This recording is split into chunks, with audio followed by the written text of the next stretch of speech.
All right, without further ado, let me introduce our next speaker. Rahul Lodhe is the Senior Director for SAP Artificial Intelligence. He has over 20 years of experience in design, developing, and testing enterprise software products. His areas of expertise include analytics, business intelligence, machine learning, and AI. In SAP, he is responsible for developing the machine learning and artificial intelligence platform for realizing and scaling intelligent enterprise-grade industry use cases. He's also built the city-scale epidemic simulator for COVID-19, used for prediction of COVID-19 cases for city administration in association with research institutes. He's working with NASSCOM COVID Industry Task Force to build India's COVID-19 data platform to collaborate with various state governments of India. It's a real pleasure to introduce Rahul. Rahul, go ahead. If your camera is functioning, go ahead, turn on your camera for me, please. Great to see you, Rahul. Rahul, you're coming to us today from India. Which city in India are you at today? Bangalore. In Bangalore. Hello to everybody in Bangalore in India. It's a real pleasure to have everybody join us today.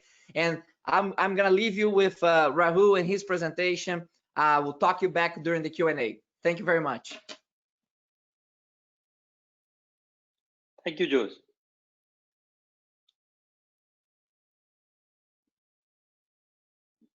So just give a second to read. Okay.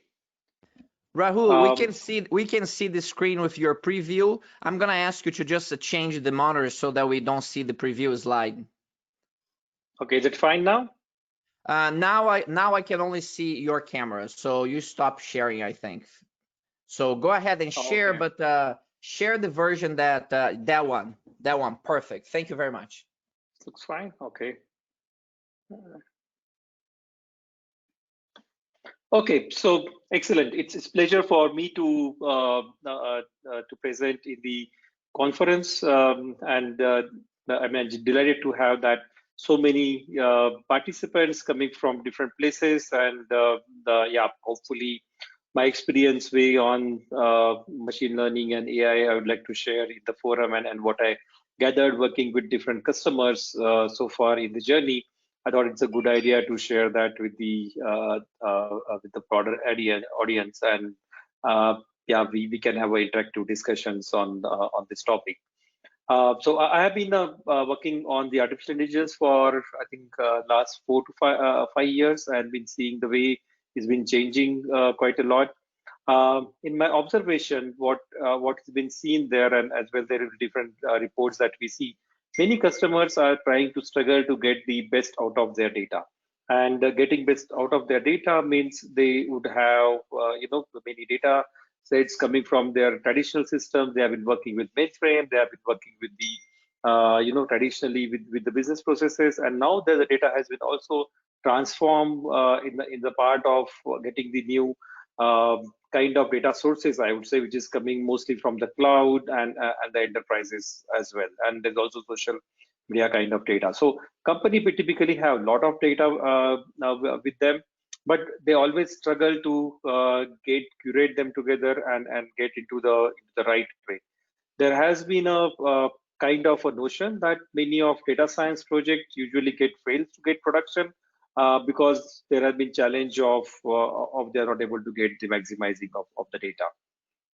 The another challenge that we see that many organizations fail to again struggle with the complexity of the landscape, and everyone talks about that they have their landscape has been pretty silo. There have been some data sets are at one place.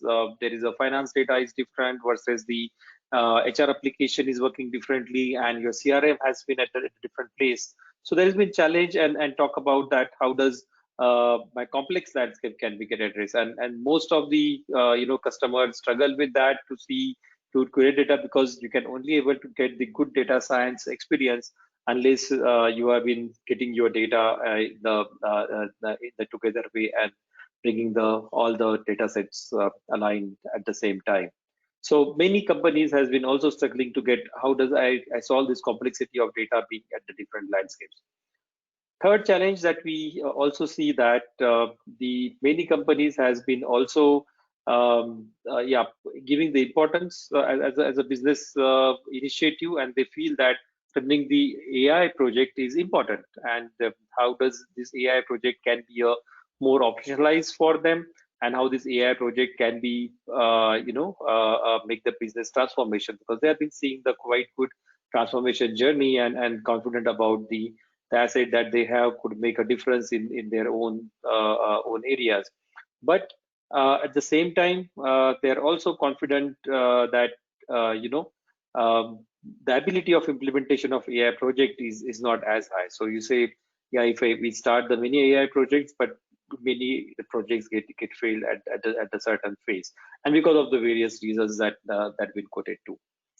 The another challenge is that the compliance part. So typically, as in you see data protection privacy becoming important, the data governance becoming important part there, and also the cost of compliance is as much as $7,000 per employee, and many companies also pay around 14 million to get the annual organization for the experience on data protection or non-compliance problem. So as and when the data that we talk about to bring the any AI project, which is heavy data-driven topic, which also has strong adherence to the compliance, with something companies should be look up to, or also understand the fact of.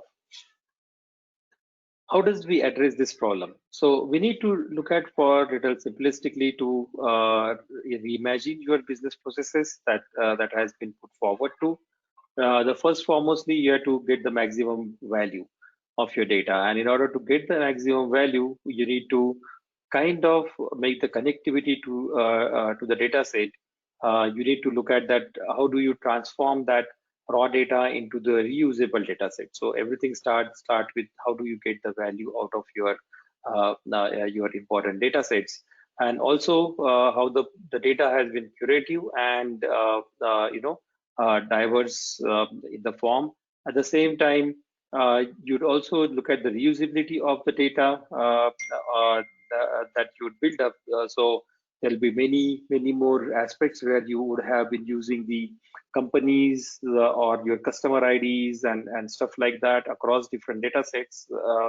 But you look at that, how do you bring them together, and also operationalizing for the machine learning.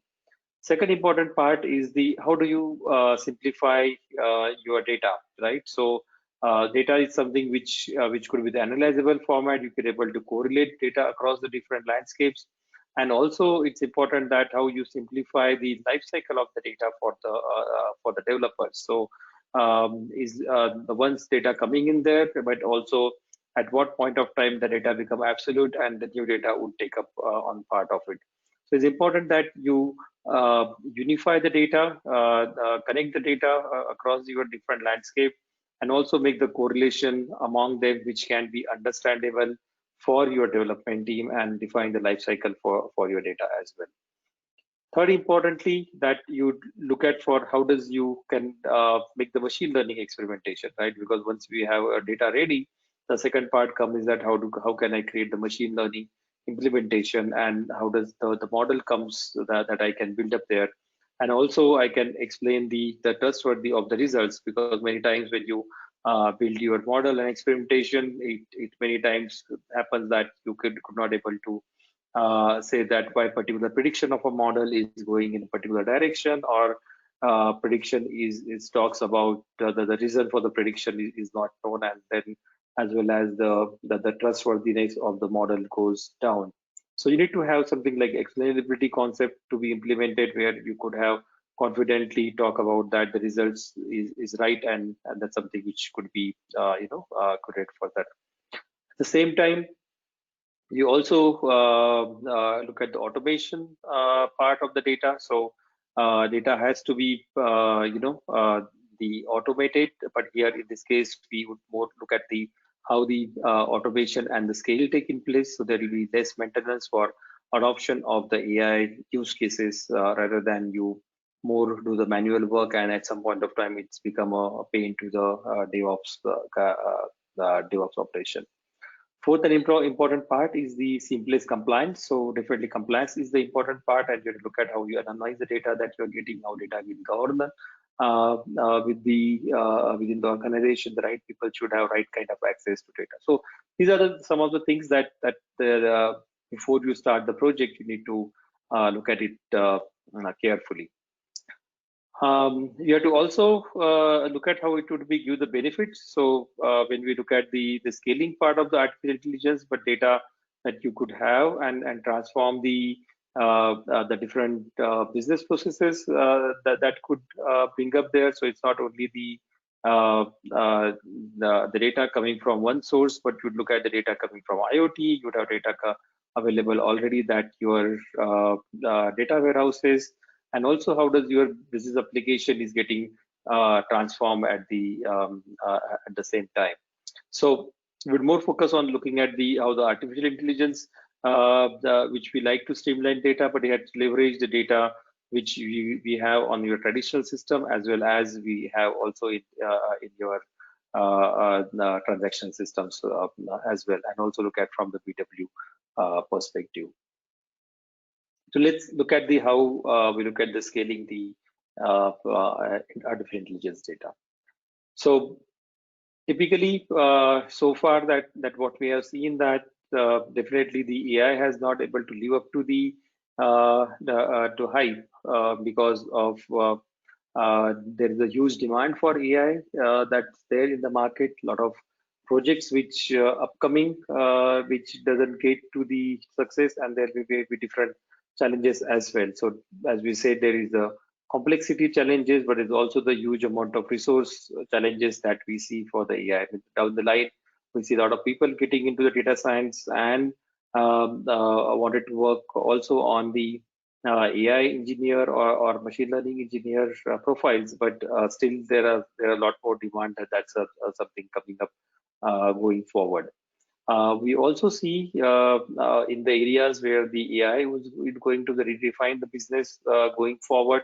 So first part is that how do you use the machine learning activity? How does you make the deep learning as well as scaling the AI across your enterprise? And IT is the one process, one place where you are going to see the disruption. This means that image recognition, or you are kind of reimagining your manufacturing process, or you have the huge amount of data which has been coming, which need to be processed, and the predictability on top of it. So that's where you would see that that lot of model building or AI core functionality could be get adopted. Second important part which could be getting disrupted is the intelligent process automation, what we called as the RPA or IRPA. So as already the robots been started working on instead of the humans for many of manual processes, and that's where the RPA plays the work, where the uninterrupted mailbox get monitored, and the bot which is there on your system would take a call whether this particular process flow has to be executed, or what type of next level of automation need to be done, which typically the human would do on the manual way. So there has been disruption happening in these areas, and we'll see that more and more to come in the upcoming days as well. The third part is the interactivity. So we already see a lot being changed with the chatbot been coming in the business. In the COVID situation also, there have been a lot of chatbot being used in multiple places before you react to the or talk to the human, right?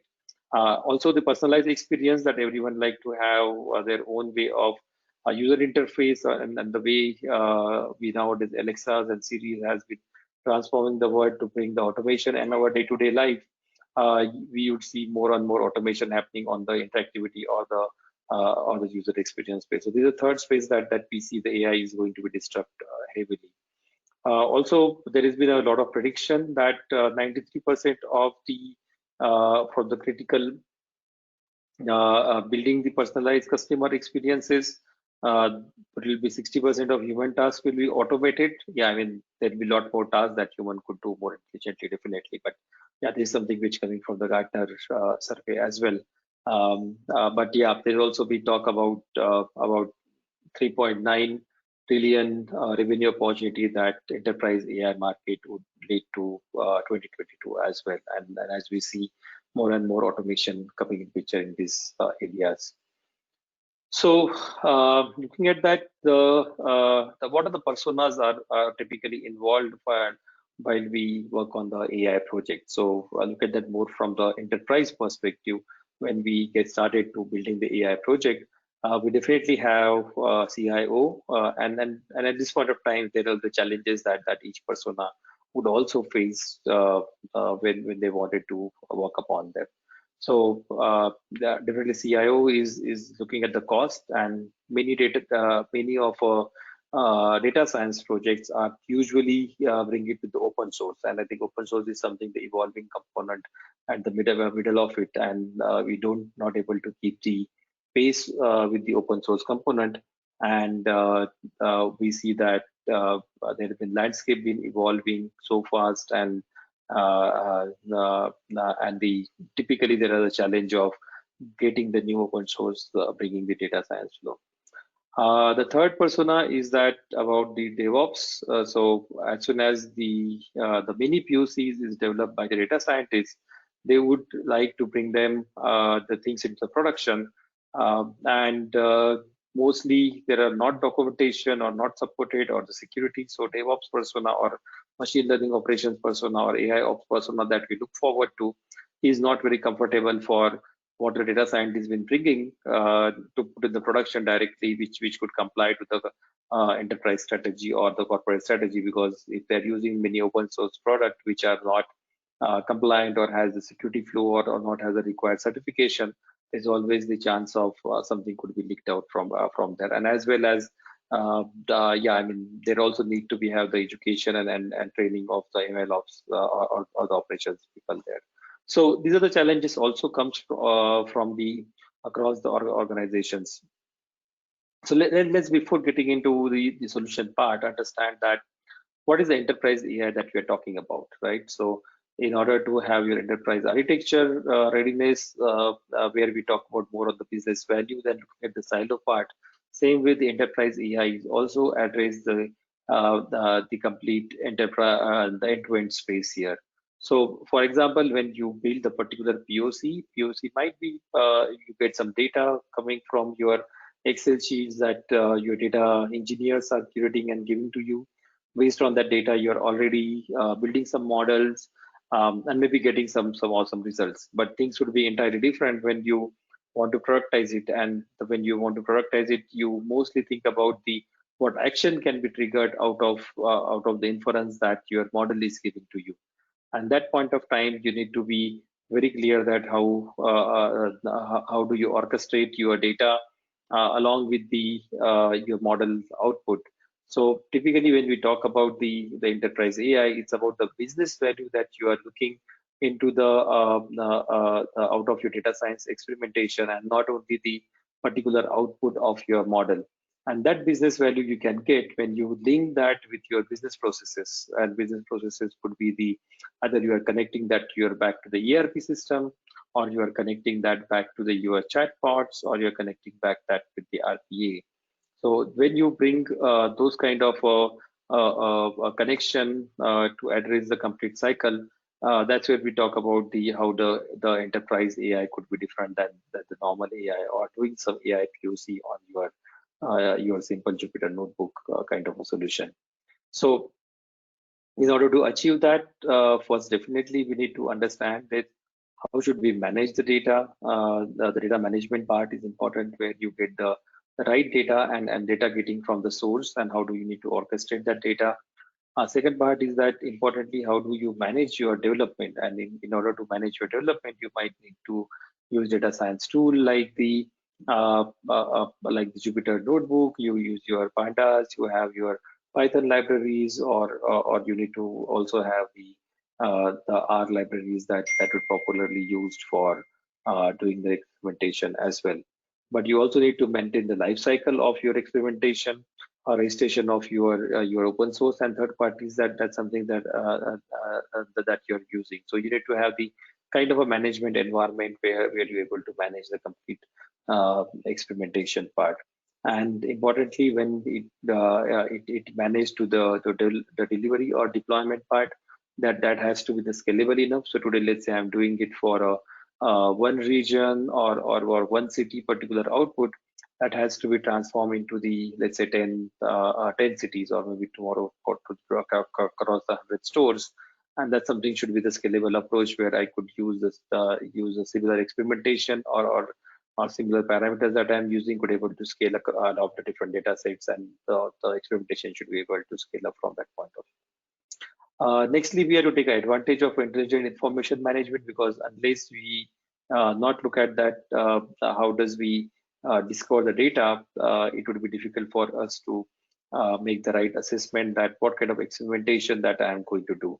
So from a discovery perspective, we would always wanted to get and look at the what are different data sources that are available. I need to have a tooling which could go into the directly to data source, get into the metadata management part of the data, look at the what kind of the structured data has, and then not only one data set, but there will the multiple data set coming across the different place, and that's where you need a tool like the where you can orchestrate the data and compose and create the pipeline. And this particular orchestration, where let's say you're getting data from 4 different data sources over the cloud, and these data sources could be either on-prem, you have something coming from cloud, whether it's something coming from social networking, but you should need some composition environment where you can create the pipeline and orchestration of the data. At the same time, you should be able to cleanse the data as well. So as over the period of time, our tool also has to be improvised in order to cater the new kind of way of data which is coming up. I think we've been using quite traditionally the RDBMS, but now I think it has to be transformed to the different way of tooling as well. And importantly, the data that's something which is available has to be governed. So who should have access of the data, a data set that you are creating, and because this data would be coming from multiple sources, and what kind of compliance that you need to have. The data should be coming in the anonymized way of it. I should not have any private personal information. So we should have those checks and balances before we use that for experimentation. So that's where you have to leverage the intelligent information management tools that would support implementation as well. Importantly, when we now develop the foundation of what you think of the AI project, we need to think of as the streamlining the assembly part of it, right? So it's like a assembly for building the AI projects, where all the 3 personas, where it's a data engineer or your DevOps persona or your data scientist persona, all of them has to work together in order to generate the complete value of the solution.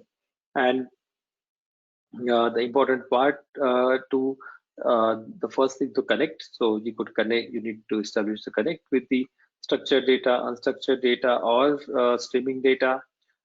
Then you need to make the learning activities, which is predominantly predominantly getting the orchestration part with the data. We need to have the data preparation, agile data preparation, machine learning experimentation done, as well as deep learning experimentation done. So we need to have infrastructure where you get the data, you are learning experimentation on the data, and this point of time, also data scientists would also have a good handshake with the data engineers directly. So not to work the data only based on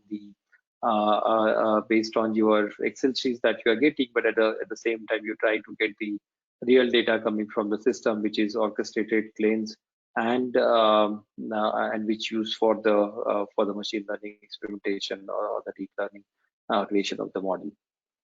Then you look from the scaling point of view. So you deploy the model and then monitor the model performance, and as well as also look at for the experimentation part of the model, and at some point of time you also need to retire the model as well. So and that's where you look for the scaling part of the data life cycle here, and this data life cycle scaling is as important as how do you build the complete flow, where you're monitoring the performance of the model as well. So the only not the part that you create the model and you get the output, but model deployment and regularly validating the model performance, doing the explainability of the model, looking at the drift of the model on the regular part, and also looking at the how does the KPI has been performing or not, the accuracy of the model on the period of time.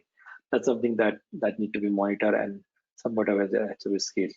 The most important part of the picture is that you should be able to establish the consumption of your models, right? So once we have an output which has been coming up, this output has to be consumed in a certain way to the either your business process automation, or you are setting that output to the visualization for a business user that they could use for their purposes, or at the same time that could be the personalized interaction to your chatbot, or it's going back to your ERP system for triggering the additional process, or getting data back to your data sets. But it's very important that when you think the enterprise way, I don't believe that only doing the experimentation or scaling would solve your problem, but anything and everything that you build, it has to be a complete consumption based model, where the output of your AI experiment has to lead to the triggering some business processes, or adding the value.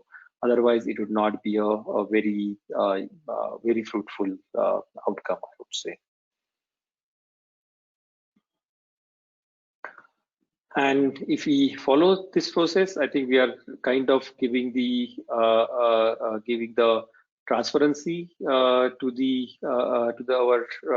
DevOps team. Data scientists know what exactly we are doing, because now everyone is involved in the process and following the complete part. So from a persona point of view, everyone are kind of looking into the complete process.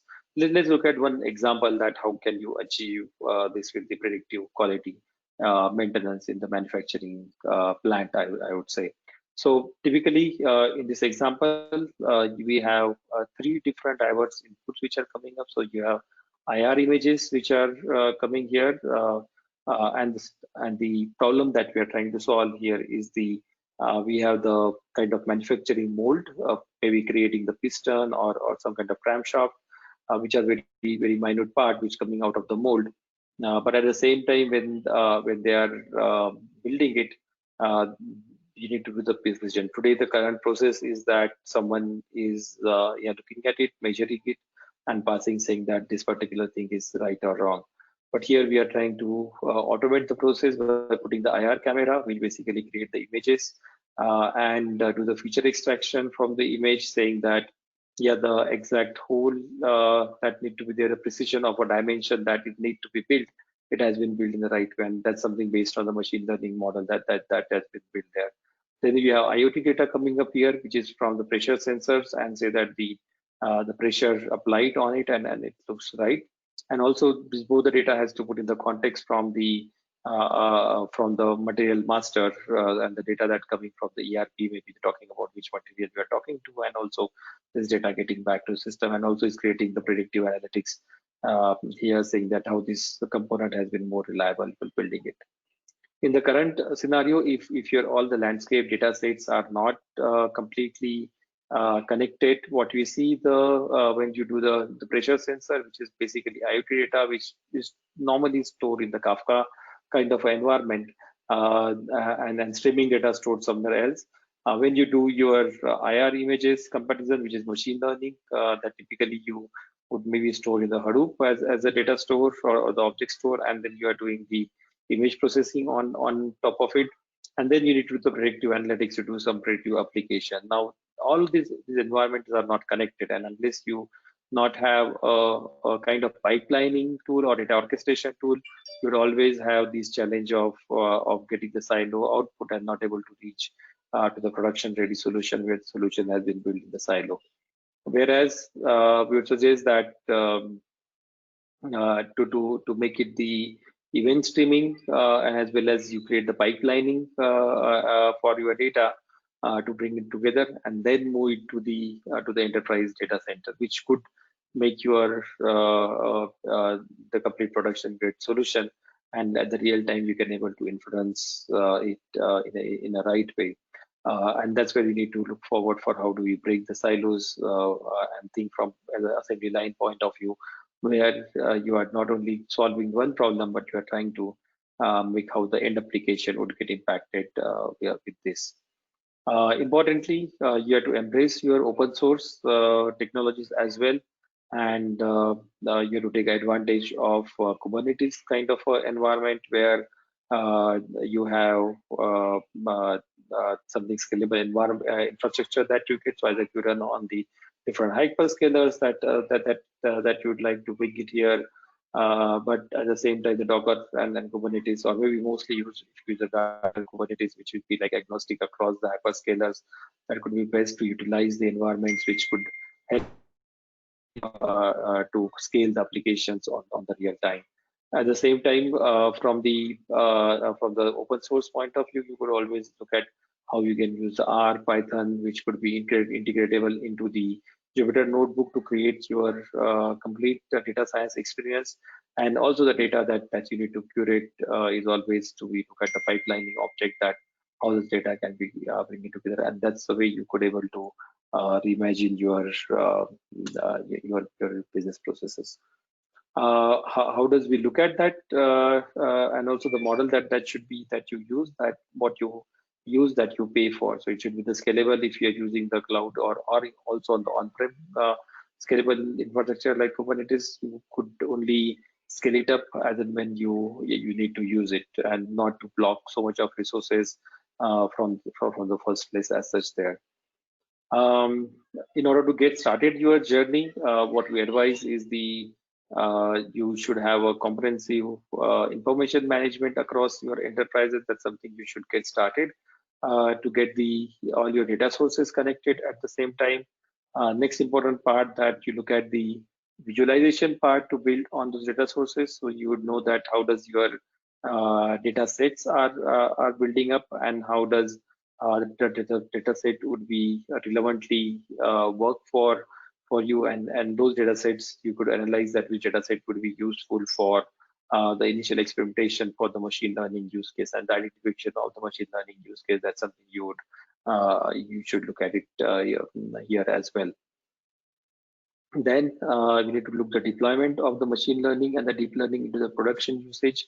That's something the next step that could be bring it up, where you could make the deployment of the machine learning models and make your pipelines ready, and then start your pilot projects. And last, and the important part that we are focusing on, how does you take the advantage and connect the process of the machine learning back to the again business processes, and that's where you're able to take the actions on top of it there. So this is the way I would say that we need to think or overcome the challenges that AI feels from the technical point of view. And I have seen the projects getting successful if you follow the complete path and not look at the one application at a time.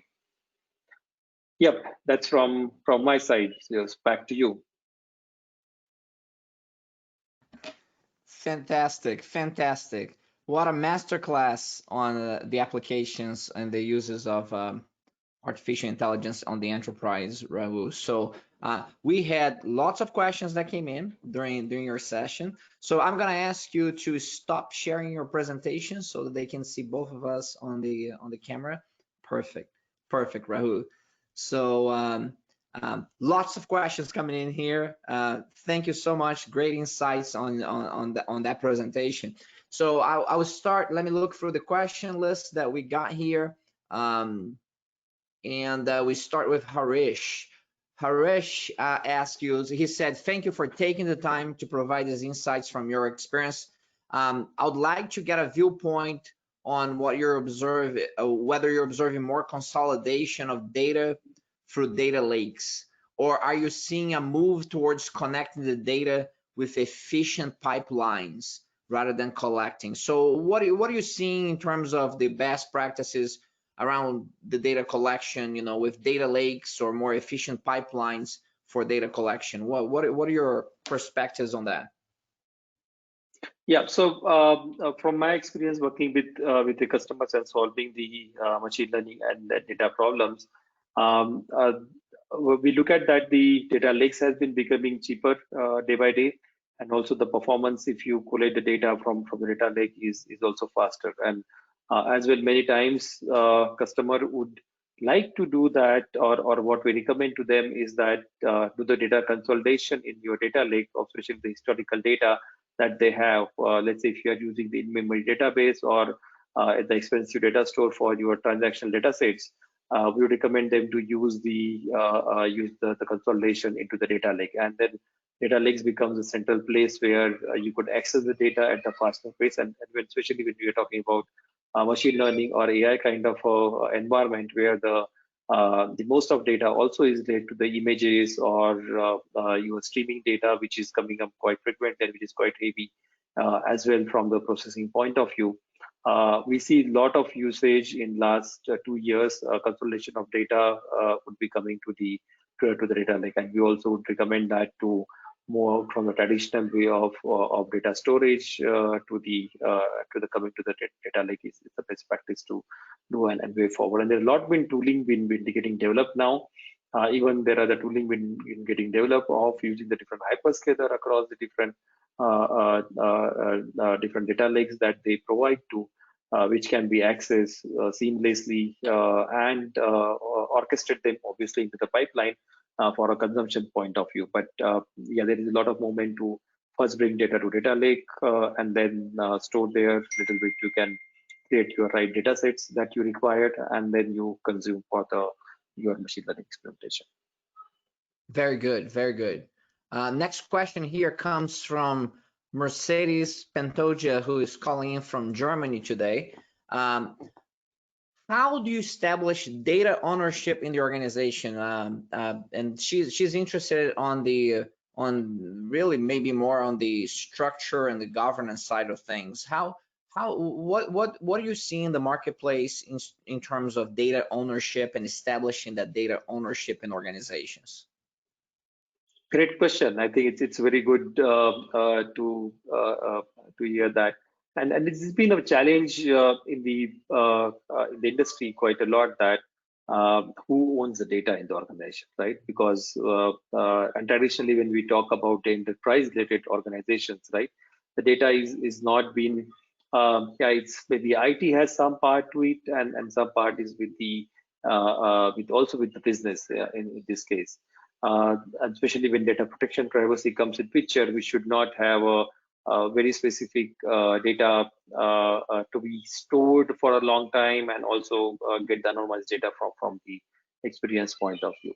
So I think we have to look at this problem of data ownership in a diverse way, where if it's a private and personal data that has to be owned by the respective business and the IT along with that, but we need to segregate the data and govern it such a way that some part of data and data anonymization become very important part nowadays. I mean, you have to if you don't have those tooling in your organization, I think you have to get those tooling right if you really want to get best out of your data, because many times to do the successful AI projects, you really don't need to work with the actual personal data that people has, but just to be touching data sets is difficult. So there will be two ownership.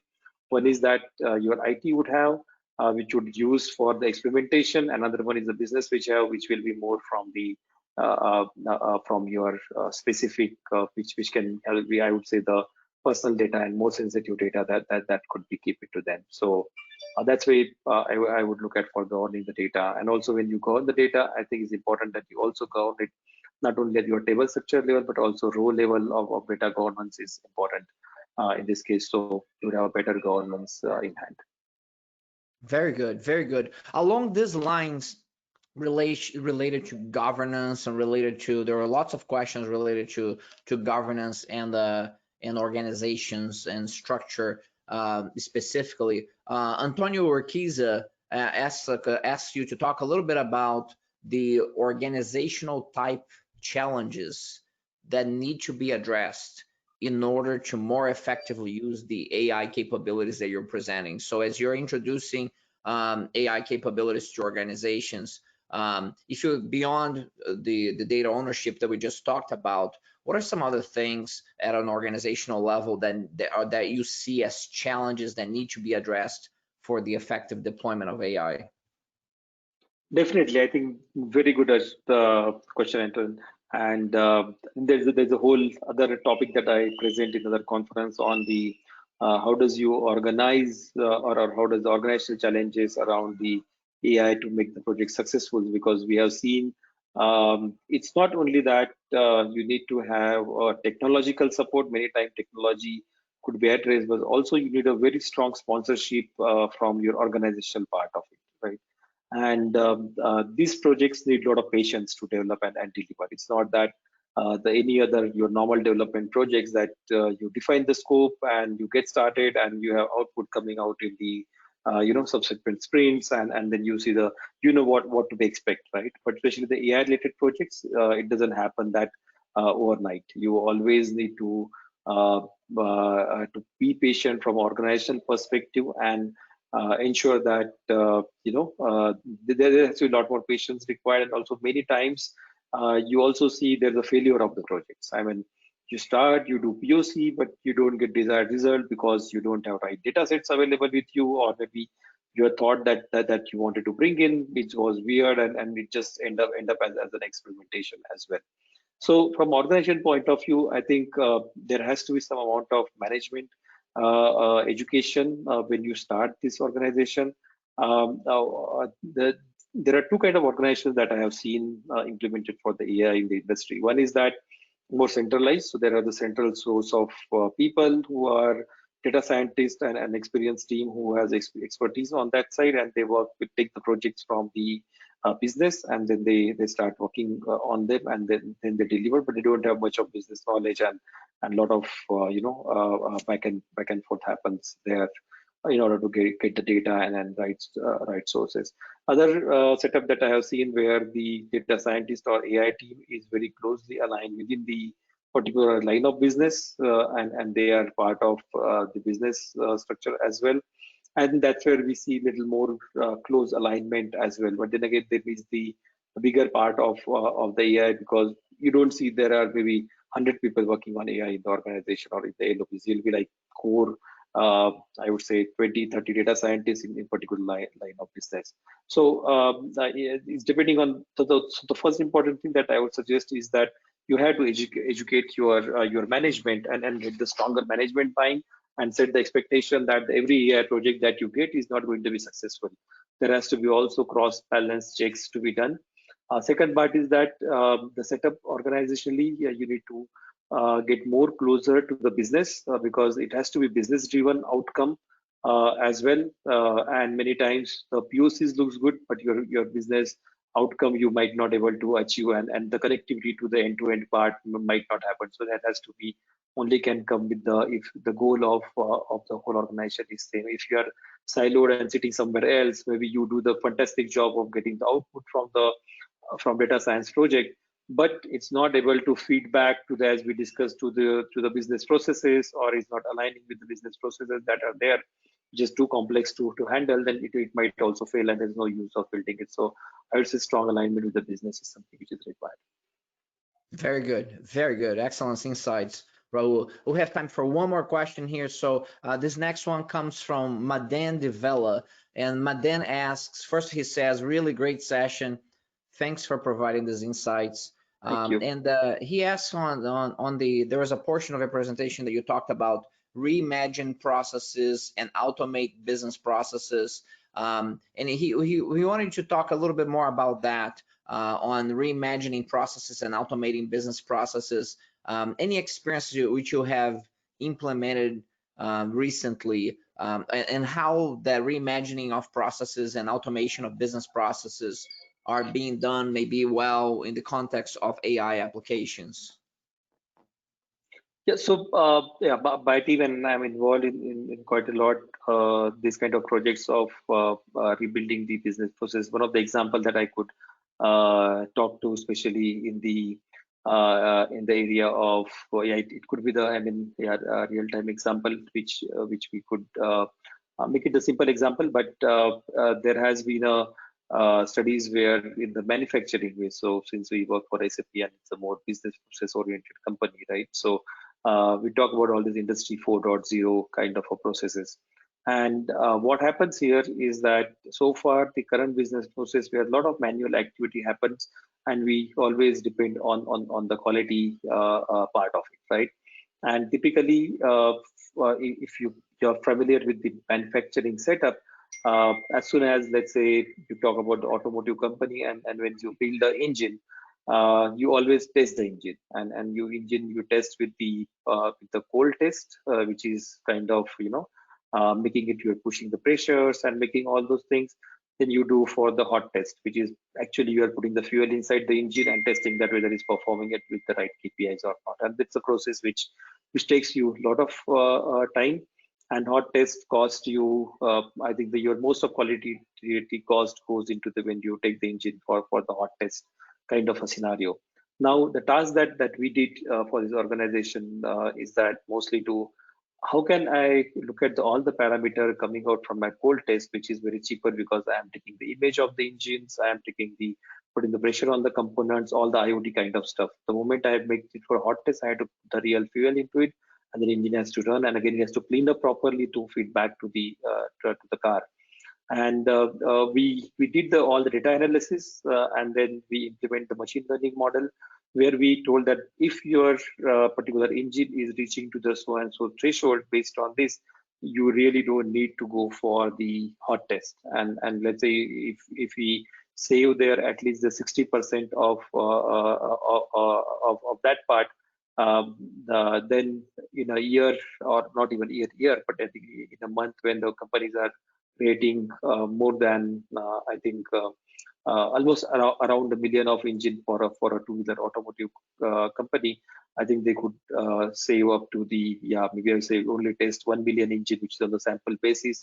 Sorry, 100,000 engines as a transport basis, but your 90,000 are still can be go as the via the model and experimentation there. So this is we called as a reimagining the business processes, where you challenge the status quo, you look at what is your pain point and where is the cost that you are able to save through this kind of experimentation, and something which will give you the real output.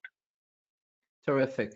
Rahul, thank you so much for sharing your insights. I know it's late in Bangalore right now, and you're coming in and being so generous with your time and your expertise. We really appreciate that on behalf of the entire global audience. It's a real privilege to have you with us and sharing your expertise. Thank you very much. Thank you very much for opportunity and the great audience and the great questions from the sessions. Looking forward to interact with you again. Bye-bye. Bye-bye. Thank you. Ladies and gentlemen, this concludes our first segment. At the top of the hour, we're going to have another terrific section from Mondelez International on how enterprise architecture is defining the way they operate globally. So you do not want to miss that. We will close this session out. Once we close this session, you can fill out a short survey with any feedback you have on this specific session. Also, for after today's session, Rahul and I will be answering questions on LinkedIn, and there is a post that has been shared with you, or you can look under my profile as Jose Pires on LinkedIn, and you can leave your comment about today's presentations, and we'll address some of the questions after today's session. So very good. We'll see you at the top of the hour. Thank you.